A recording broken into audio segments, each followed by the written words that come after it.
Specialty Stories, session number 73.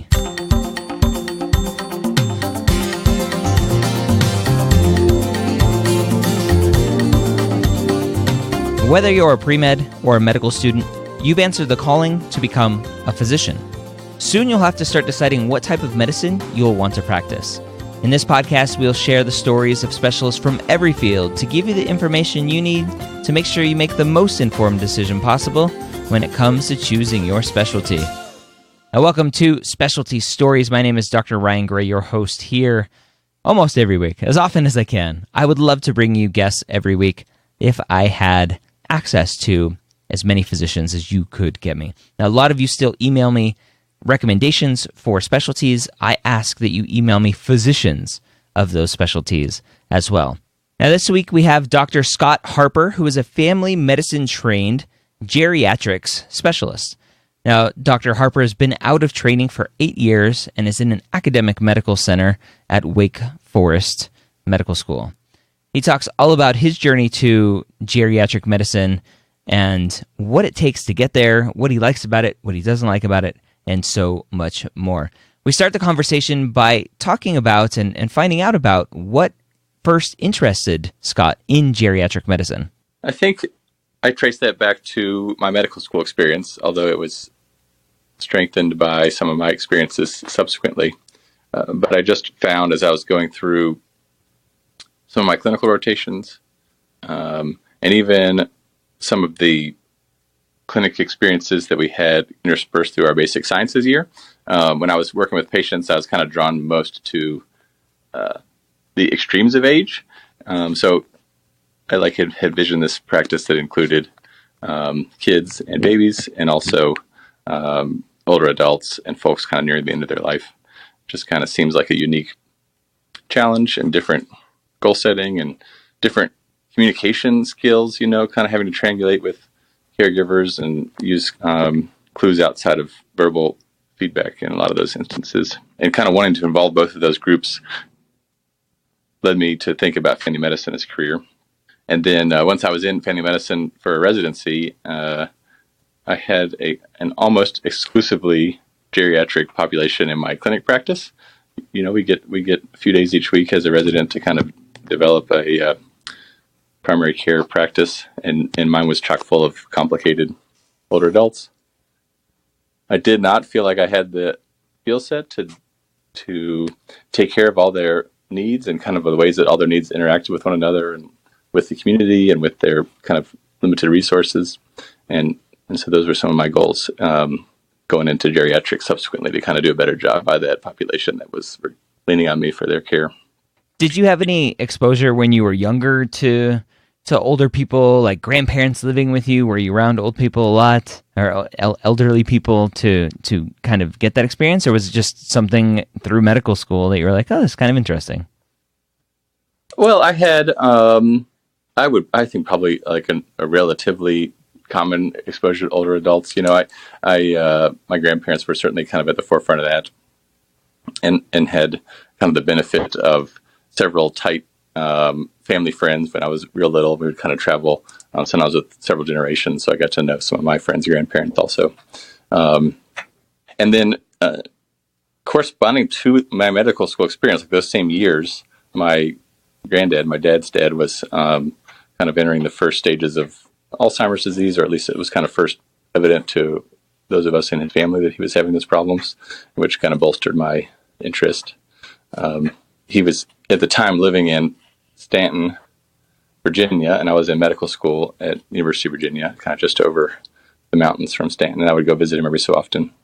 And I have this memory of riding with him in his car, and he was stopping at every stoplight, regardless of the color or the light, which kind of, even though I was not a skilled geriatrician yet, it was a clue to me that something was amiss. So I'm getting to see kind of how his disease progressed and all the challenges, especially because his family was not in the same town. My dad was in Richmond, Virginia, and his sister was in Kentucky. Just kind of like how challenging it is to rally folks around somebody who's failing at the end of their life. Yeah. What traits do you think lead to somebody being a good geriatrician? I think a few things that come to my mind is patience. You think you gotta be comfortable with things moving slowly, because I don't know that you have a choice with most of those patients that you take care of. Kind of they move slowly and talk slowly, and a lot of times like the content is very rich, but it doesn't come out in a rush. You also have to be comfortable with complexity. Like, it appeals to me, and I assume and experience that it appeals to a lot of geriatricians, that no one problem, no one consideration in an older adult, it like exists in a silo. You know, they kind of have ripple effects. Vision impacts function, and hearing impacts function, and if the heart fails, it can impact the kidneys, and as the kidneys fail, vice versa. So I guess maybe the flip side is, if you kind of really liked the idea of just being able to identify a single problem and treat it successfully, and the patient would then be kind of finished coming to your office for that problem, it may not be the field for you. But if you kind of like being able to navigate how all these things interact with one another, and that you may never have kind of a perfect answer for what's going on with the patient, but instead kind of being able to tweak and optimize several different realms, it may very much appeal to you. Some people may hear that word complexity, and they'll think acuity. When you're seeing your patients, is there any acuity in what you're doing with them, or is it just really complexity? There's just a lot going on. Well, it runs the gamut. You know, I think of both of those things could be true, but they don't both have to be true. Like, one of the neat things about my job, which is not super common for geriatricians, and geriatrics by itself is not a super common field to go into, but is that I do a lot of geriatric primary care. So I get to see people kind of coming in for anything from, they've got an infected toenail, which would be, I guess, sort of acute but not very complex, to, you know, chronic disease management of 10 or 12 comorbid conditions, or sometimes very acute issue. They're delirious, or they've got acute infection, and we have to triage them to the hospital or to the emergency room.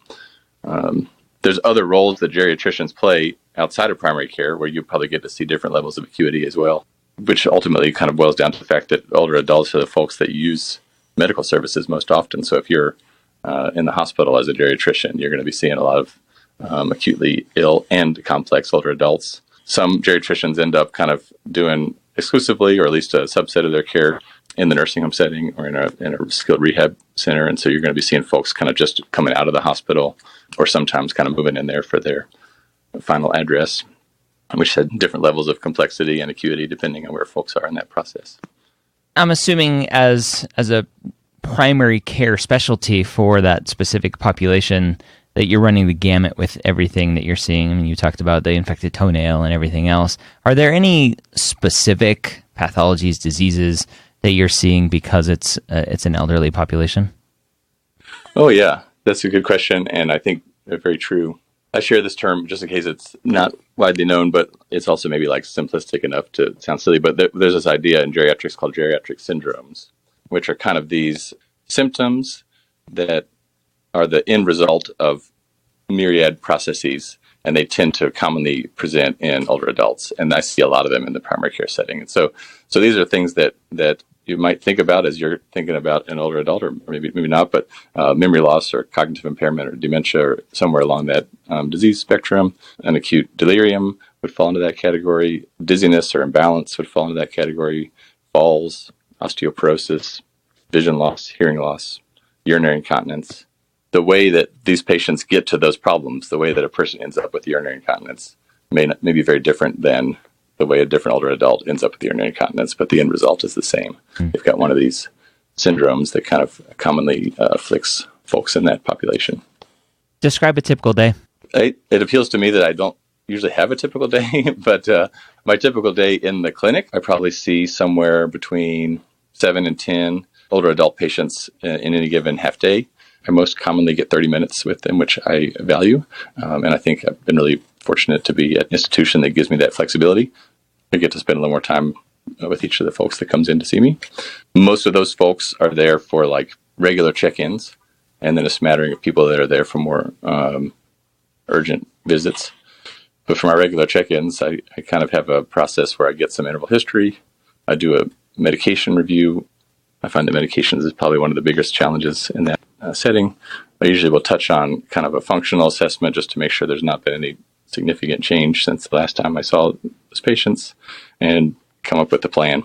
And for some of those visits, the plan is not a whole lot. Like if they seem to be doing really great and the current medication regimen and the current social support is all seems optimized, it may just be stay the course.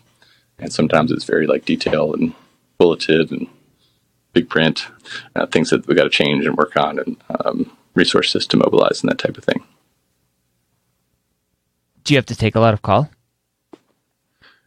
That depends. The way that our practice works, we cover our own patients that are admitted to the hospital. So we sort of, as a group, do the hospital care for anybody in our clinic that has to go into the hospital, and we cover for a week at a time. And so it works out to about once every 7 or 8 weeks.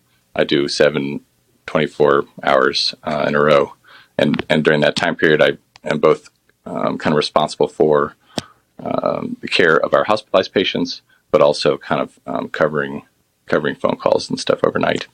It's made more possible by the fact that we have I have learners that work with me. I get residents that kind of often take first pass at the phone calls or evaluate patients before I get contacted about them. But kind of a concentrated period of very busyness, very, very busy patient care and long hours. And then I go back to having, 6 or 7 weeks without having to take any phone call. And what you described sounds like the old school way of primary care medicine, where you take care of your patients in the hospital, but with the advent of hospitalists, that's kind of gone away. Why are the hospitalists not taking care of your patients in the hospital? That's a good question. I think probably just because we've chosen to keep it that way. Maybe this is a little bit of a broad response, but it seems to me that the two places in which that kind of old-fashioned model, as you correctly put it, still exist, tend to either be in academic settings or in rural settings. Mm.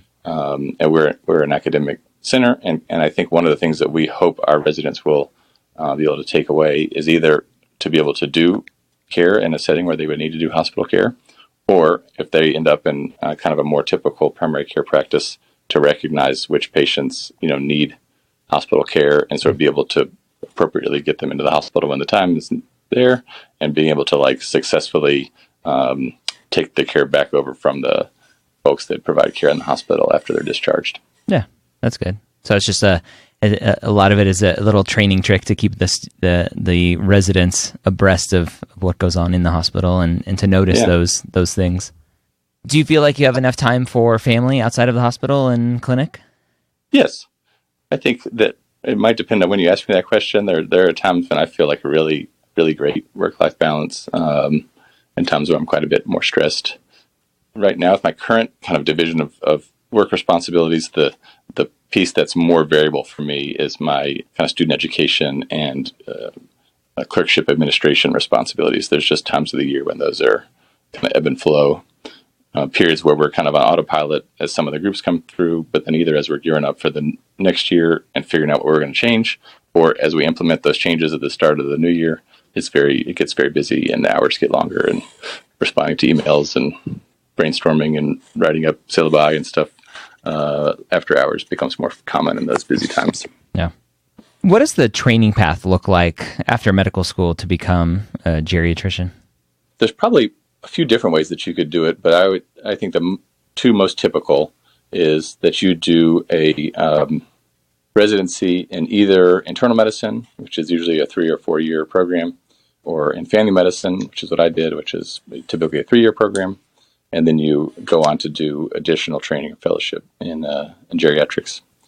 That can vary also. There's programs that anywhere from 1 year up to about 3 years. And the longer programs, the 2 or 3 year programs, tend to include more palliative care training and more research opportunities. Whereas the 1 years are kind of focused on geriatric principles most specifically, and maybe geared less towards folks who kind of want to have research as a primary part of their life experience. How competitive is it? Very program dependent, but overall not very competitive. It's without hoping not to dissuade anybody. It's one of the few instances where you can choose to do additional training, and the result is that you have less earning potential because you end up with a population that's primarily insured by Medicare, which tends to pay less than private insurers, and who require kind of longer visits or longer hospital stays, or whatever the case may be. So you have like lower volume that you can provide care for, and so you sort of have to have the mindset of it calling to you. It feeling like it feels like your goals is to do that care, regardless of kind of the financial impact. It may be well suited to you. Once you become a specialized in geriatric medicine, are there any further opportunities to subspecialize and maybe make less money? The answer is that probably. I remember at some point seeing a slide, I can't remember where this was even, so I hope I'm not misquoting it, but like one of the few specialties that there was both fewer of and earned less than geriatricians were geriatric psychiatrists. Some avenue to doing that is probably going to end up with less earning potential and more time under your belt.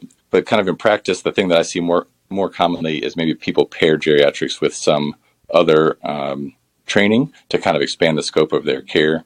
Two things that seem to fit pretty common. One is like palliative care and hospice services, so that you're not just doing geriatrics, but you're also kind of managing patient symptoms and end-of-life care. That also often has a fellowship training involved, but kind of opens different doors. You might, instead of doing primary care or nursing home care, you might be a hospice director or do sort of pain management and palliation in the outpatient setting. The second is in wound care.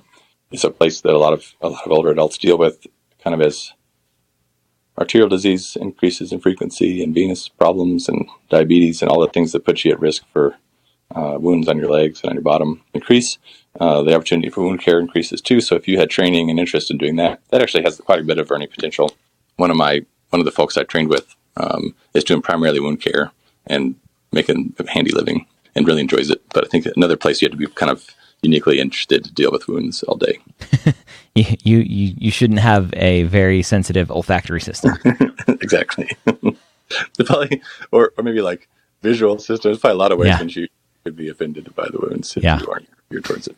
For the future primary care physician who's not taking care of the older adults, what do they need to know that you do, that geriatricians do, to better serve their aging population, to maybe understand when it's time to hand off to a geriatric medicine specialist?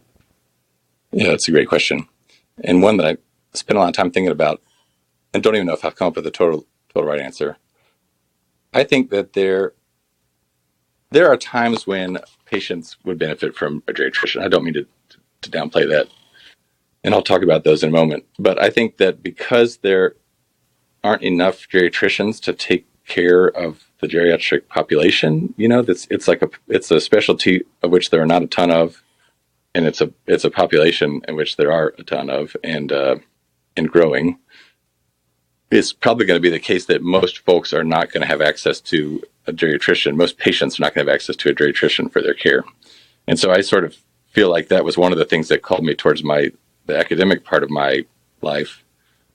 Because even if I can't kind of impact the care of lots of older adults directly, if I can provide sort of some geriatric principles and things to keep in mind as you're making decisions on behalf of your older patients, regardless of the specialty that you go into, then I think ultimately I've kind of bolstered the care of older adults in a much broader sense. If the medical students and residents that come through keep in mind a handful of nuggets, which I hope is true, although who knows, about geriatrics care, and they take it into the field that they do end up going into practice, they hopefully will make an impact on those patients. But to get back to your original question, is like, when do you know it's time to seek out the care of an older adult? In practice, I think it probably boils down to one of two realms. The first is when cognition fails.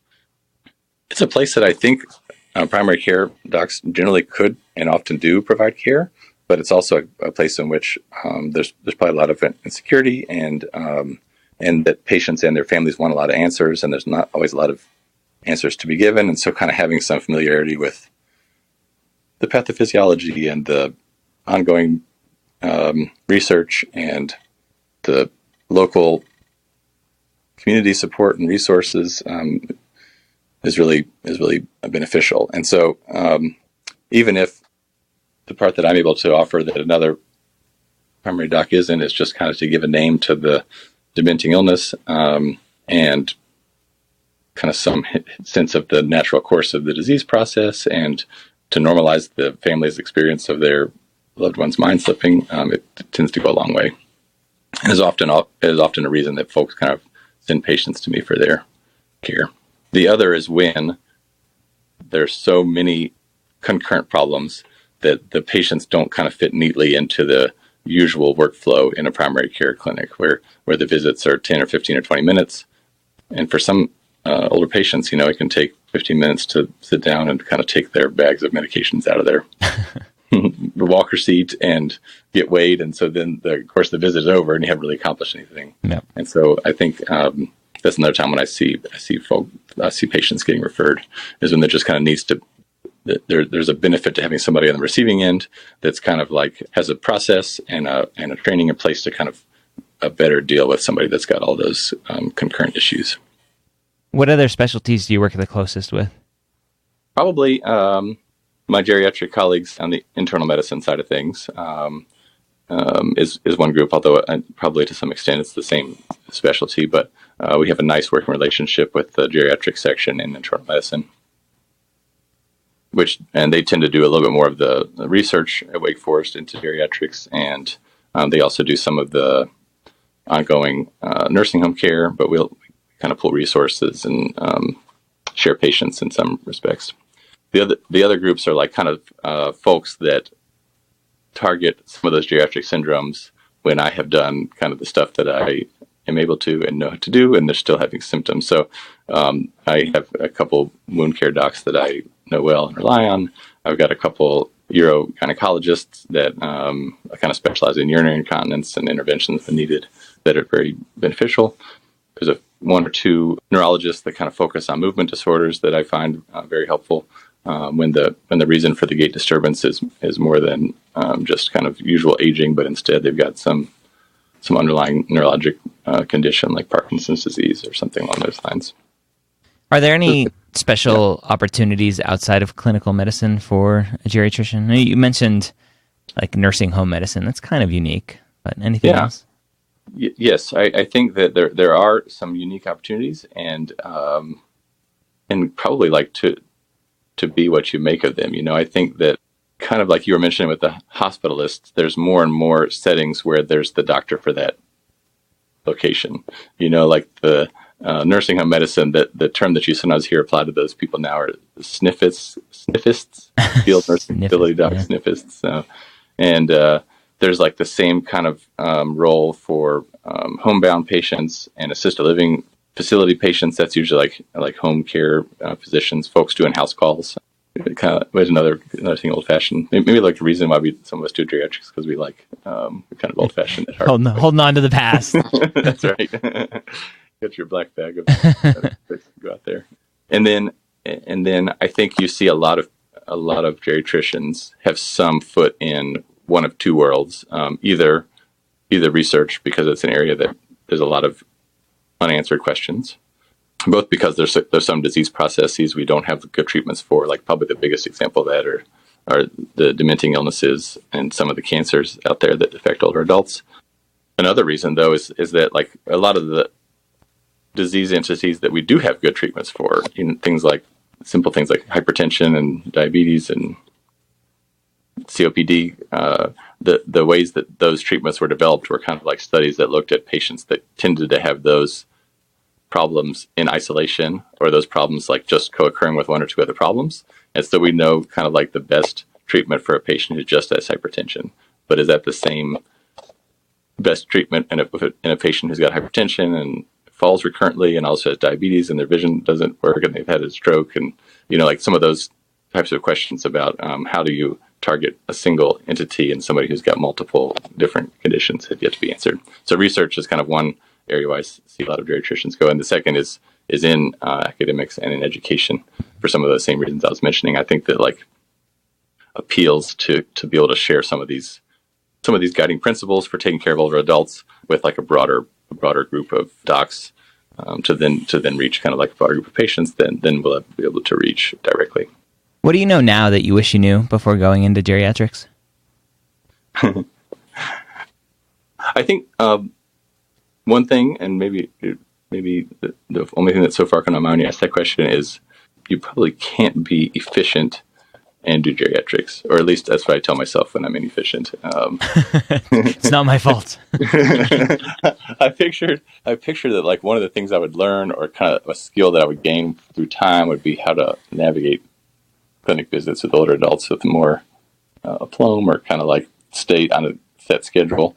And it always eludes me. There's just even with my patients who kind of come in as I suggest to them and do routine follow-up, it ends up being a population that kind of has a lot of stuff crop up between visits. And so you often have things to address that you didn't anticipate needing to address. And so like maybe just to being able to tell my earlier self, that's a goal that you're not going to be able to achieve. Just be okay with being efficient, and remind yourself that like the goal is to kind of provide the best care possible for these patients. You just have to ignore HIPAA and start your history on the way back as they're shuffling on their way back to the room. Sad to say, I've done that before. Before I had a room open, I would go talk to them while they're being weighed. Yeah. Yeah. What do you like the most about being a geriatrician? Oh, it's the patients. I think in general, being a family doc, but kind of especially bolstered by having the depth of interaction I do with my older adults, like a thing that you gain is like the relational aspect of medicine. Just kind of knowing patients over time, getting to meet their families, getting to find out like what is important to them. Like a conversation that I get to have frequently, which I think I might have thought would be morbid or could tend morbid, but I find to be very enlightening and kind of like affirming, is to talk about goal setting, like end of life care, even if someone's not there. Kind of just talking about what do you value as you approach your last years of life, and how can I help you maintain those parts of your life. I think it kind of results in feeling kinship and closeness with the patients that I take care of. Yeah. What do you like the least? I think that probably somehow it's like the flip side of that. A piece that kind of makes general family medicine mentally a part of what makes general family medicine kind of like persistently stimulating is that you can walk into one room and you have like a simple cold, and you walk into the next room and you've got some acute issue, and you walk into the next room and you've got one of these older adults that I'm describing.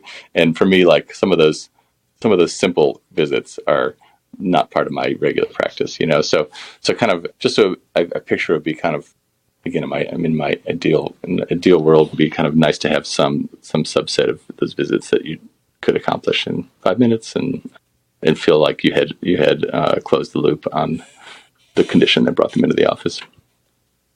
Do you see any major changes coming to the field, whether it's new therapeutics or technological advances that a student maybe should be looking at? There are lots of technological advances that are impacting my patients' care routinely. So I get to see the fruits, even though I'm not always involved in the administering or implanting of those things, but the way they do lens implants after cataract removal seems like it's always changing. The ways that they can treat urinary incontinence, including in men after like prostate surgery, being able to put in an artificial urinary sphincter is really cool. I think the technology behind hearing aids and kind of that those have been more successful in the times that I've been working with older adults has been neat to see. Some of the technology behind the wound care that they offer, like some of the wound dressings and the way they're revascularizing limbs, is really neat. So I get to more see kind of how it impacts my patient's function and well-being than get to do them. But those are all places that I'm sure students will sort of encounter as they're going through their training. Yeah.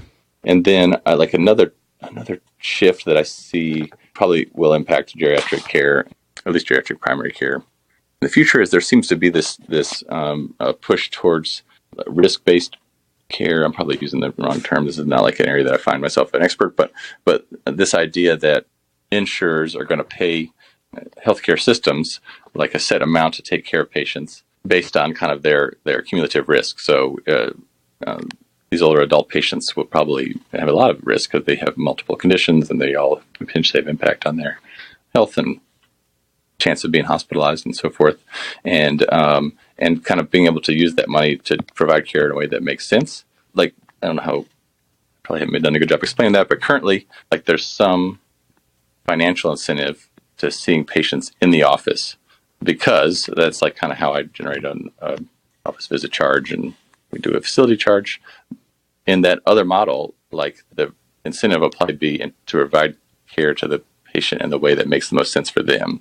And so, like, maybe that means an office visit every so often, but maybe also having like a case manager involved, if that's going to help keep them at home and out of the hospital, and maybe doing like telephone care, or having like a video feed that you could do it over the computer without them having to come in to the office every so often if they were like not mobile or didn't have transportation. Because if the goal is just to like provide the best care as opposed to like generate the most office charges, to do the best care that you can with the money you have allotted for it, I think it may kind of impact the way we provide care to older adults. Yeah, it sounds very familiar. I think, isn't it DRGs where you get a certain lump sum for a specific diagnosis, mostly in the hospital?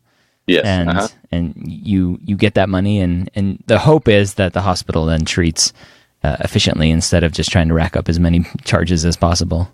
Yes, it's always probably lots of ways in which it could be misutilized. Yeah. If you had to do it all over again, would you still be a geriatrician? Yeah, I think so. It's opened a lot of cool doors for me. Kind of help shape the way my career looks, and most days I'm very happy with it. Any last words of wisdom for the medical student, or maybe the internal medicine or family medicine resident out there looking at geriatrics? I would say be open to the learning opportunities. There's not going to be any shortage of them. I think in either of those two fields, family medicine or internal medicine, you can interact with a lot of older adults.